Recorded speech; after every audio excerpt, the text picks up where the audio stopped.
Λοιπόν, σας μεταδίδουμε το άρθρο του Ιγνάσιο Ραμονέ και αυτό της Le Monde Diplomatique. Ο Ραμονέ είναι διευθυντής της ισπανικής έκδοσης της Le Monde Diplomatique και ήταν και πρώην διευθυντής της Le Monde Diplomatique από το 1990 μέχρι το 2008. Δεν είναι καθόλου τυχαίο πρόσωπο, κυρία Αδεμήρη, κύριε Λασκαρίδη και κύριε Παπαδήμο και όλοι εσείς που τον στηρίζετε. Και μάλιστα το κείμενό του ξεκινάει ως εξής. Προσέξτε.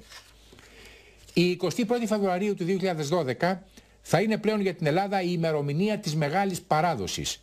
Είναι η ημέρα που με την υπόσχεση ενός δεύτερου πακέτου ευρωπαϊκής βοήθειας η ελληνική κυβέρνηση αποδέχθηκε τους εξευτελιστικούς όρους που επέβαλε η συμμορία του ΑΑΑ κατά τη σύνοδο του Eurogroup, την οποία ελέγχει η Γερμανία.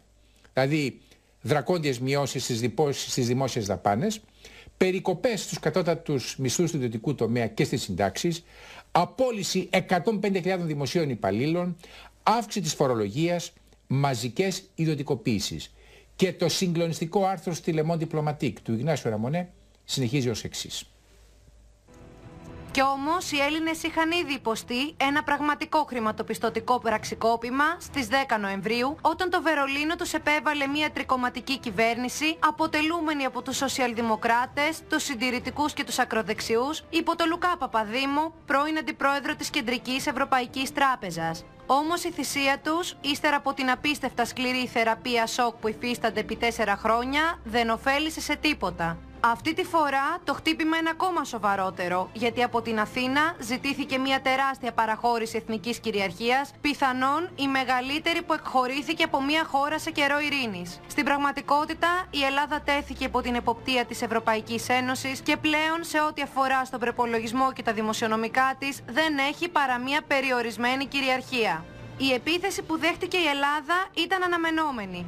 Άλλωστε, αποτελεί άριστο μέσο παραδειγματισμού προς τις άλλες χώρες της Ευρωζώνης που αντιμετωπίζουν δυσκολίες. Ιρλανδία, Πορτογαλία, Ισπανία, Ιταλία. Ήδη από τον Ιούλιο του 2011, ο Ζαν Κλοντ Γιούνκερ, πρωθυπουργός του Λουξεμβούργου και πρόεδρος του Eurogroup, προειδοποιούσε: η εθνική κυριαρχία της Ελλάδας θα περιοριστεί σημαντικά. Και στις 27 Ιανουαρίου, φέτος, η βρετανική εφημερίδα Financial Times έδωσε στη δημοσιότητα ένα γερμανικό έγγραφο που καλούσε την Αθήνα να υποδεχτεί έναν μόνιμο επίτροπο με δικαίωμα βέτο για να επιβλέπει τον προπολογισμό του κράτους και να μπλοκάρει κάθε μη επιτρεπτό από τους πιστωτές της Ελλάδας έξοδο. Τέλος, στην παραμονή της συμφωνίας, σε συνέντευξή του στο γερμανικό εβδομαδιαίο περιοδικό Der Spiegel, ο Volker Counter, ηγέτης της Χριστιανοδημοκρατικής Ένωσης CDU στο Κοινοβούλιο, προχώρησε ακόμα περισσότερο, ζητώντας την αποστολή στην Ελλάδα Γερμανών δημοσίων υπαλλήλων για να βοηθήσουν στη δημιουργία μιας αποτελεσματικής χρηματοπιστωτικής διοίκησης. Το ίδιο αίτημα εξάλλου διατύπωσε και ο ίδιος ο Υπουργός Οικονομίας της χώρας, Φίλιπ Ρέσλερ. Δεν φτάσαμε ακόμα εκεί, αλλά η συμφωνία της 21ης Φεβρουαρίου προβλέπει τη μόνιμη παρουσία στην Ελλάδα μιας αποστολής της Κομισιόν για να ελέγχει και να επιβλέπει τον ισολογισμό, καθώς και μια ενισχυμένη παρουσία της Τρόικας για να επιβλέπει σε μόνιμη βάση την εξυπηρέτηση του χρέους. Τα κεφάλαια που μεταφέρθηκαν στο πλαίσιο της βοήθειας θα τοποθετηθούν σε ένα κλειστό λογαριασμό, στον οποίο η Τρόικα θα έχει πρόσβαση και όχι η ελληνική κυβέρνηση. Ο λογαριασμός αυτός θα χρησιμεύσει αποκλειστικά για την εξυπηρέτηση του εθνικού χρέους και όχι για την πληρωμή των μισθών και των συντάξεων. Τα νέα ομόλογα του ελληνικού κράτους δεν θα υπόκεινται πλέον στον ελληνικό νόμο, αλλά στο βρετανικό. Και σε περίπτωση διαφωνίας μεταξύ της Αθήνας και των ιδιωτών πιστωτών της, αυτή θα κρίνεται στο Λουξεμβούργο και όχι στην Ελλάδα. Όλα δείχνουν ότι η ελληνική δημοκρατία δεν είναι πια κυρίαρχο κράτος. Σιωπηρά, η Ευρωπαϊκή Ένωση πέρασε σε ένα νέο στάδιο. Στο εξής, τα δυνατά κράτη, εκείνα που έχουν τριπλό α, συν η Γαλλία, απαιτούν από όλα τα υπόλοιπα, ιδιαίτερα τις χώρες της περιφέρειας, να αλλάξουν καθεστώς. Δεν πρόκειται ακριβώς για καθεστώς αποικίας, όμως μοιάζει πολύ με ένα είδος διοίκησης, το οποίο οι μεγάλες δυνάμεις εφάρμοζαν την αποικιοκρατική περίοδο, το προτεκτοράτο. Για τους αποικιοκράτες, το προτεκτοράτο ήταν ένας τρόπος να επεκτείνουν την πολιτική και διοικητική τους επιρροή και να θέτουν υπό επιτήρηση ξένα εδάφη, από τα οποία επιθυμούσαν να αρπάξουν τα πλούτη τους, χωρίς ωστόσο να επιβαρυνθούν με τα μειονεκτήματα και τα έξοδα που προϋποθέτει μια ξεκάθαρη προσάρτηση. Η διαφορά με την αποικία είναι ότι το προστατευόμενο κράτος διατηρεί επίσημα τους θεσμούς του, αλλά παραχωρεί στην προστάτηδα δύναμη την εξωτερική του πολιτική και κυρίως την οικονομία του και το εξωτερικό εμπόριο. Το Σεπτέμβριο του 2001 η Άγγελα Μέρκελ πρότεινε ένα νέο πρότυπο, τη δημοκρατία συμβατή με την αγορά, το οποίο προσδιορίσε κάπως έτσι. Η κατάρτιση του κρατικού προϋπολογισμού είναι προνόμιο του Κοινοβουλίου, πρέπει όμως να βρούμε τρόπους ώστε η δημοκρατική αυτή απέτηση να είναι συμβατή με τις επιταγές αγοράς. Η αγορά είναι πλέον το σημείο αναφοράς. Τις εκλογικές αποφάσεις δεν τις παίρνουν πια οι πολίτες, αλλά τα χρηματιστήρια, οι τράπεζες και οι κερδοσκόποι.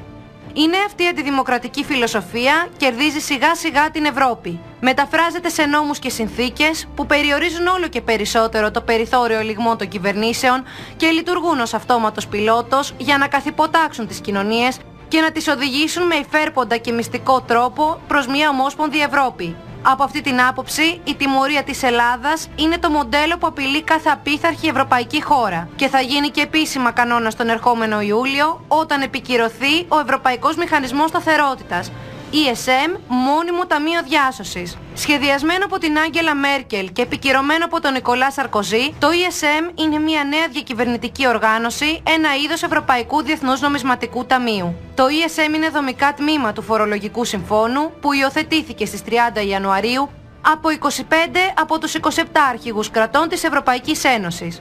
Το πραγματικό όνομα του τρομερού αυτού συμφώνου είναι Συνθήκη για τη Σταθερότητα, το Συντονισμό και τη Διακυβέρνηση στην Οικονομική και Νομισματική Ένωση και είναι επίσης αποτέλεσμα μιας γερμανικής απέτησης. Θα υποχρεώνει τα κράτη που το υπογράφουν να εγγράφουν στο Σύνταγμά τους ή τουλάχιστον σε ένα νόμο τον περίφημο χρυσό κανόνα για τη διατήρηση του ελλείμματος του προϋπολογισμού σε ποσοστό μικρότερο από το 5% του ΑΕΠ. Οι χώρες που δεν θα σέβονται αυτό τον περιορισμό θα βρίσκονται υπόλογοι στο Ευρωπαϊκό Δικαστήριο και θα υφίστανται σοβαρές κυρώσεις. Ο Καρλ Μάρξ διαβεβαίωνε ότι στη βιομηχανική εποχή οι κυβερνήσεις ήταν απλώς τα διοικητικά συμβούλια της μπουρζουαζίας. Παραφράζοντάς τον, θα μπορούσαμε να πούμε ότι σήμερα, στην εποχή της Ευρώπης του λιταρχισμού, της Άγγελα Μέρκελ, οι κυβερνήσεις γίνονται τα διοικητικά συμβούλια των αγορών. Ως πότε όμως? Δυστυχώς, για άγνωστο χρόνο, ίσως και για πολλά χρόνια, ίσως ποτέ, τουλάχιστον η δική μου η γενιά, να μην μπορέσει να ζήσει την επιστροφή της πολιτικής η οποία θα διαφεντεύει τις αγορές. Τώρα είμαστε παραδομένοι σε ένα τέταρτο Ράιχ, σε ένα παγκόσμιο Ράιχ, σε μια νέα τάξη πραγμάτων. Όπως και να έχουν τα πράγματα, πράγματι, οι αγορές και οι οικονομίες, μάλλον οι αγορές και εκείνοι που ασκούν την οικονομική πολιτική, δηλαδή οι διάφοροι Σόρος και όχι μόνο, είναι αυτοί οι οποίοι ασκούν στην ουσία και την πολιτική παγκοσμίως.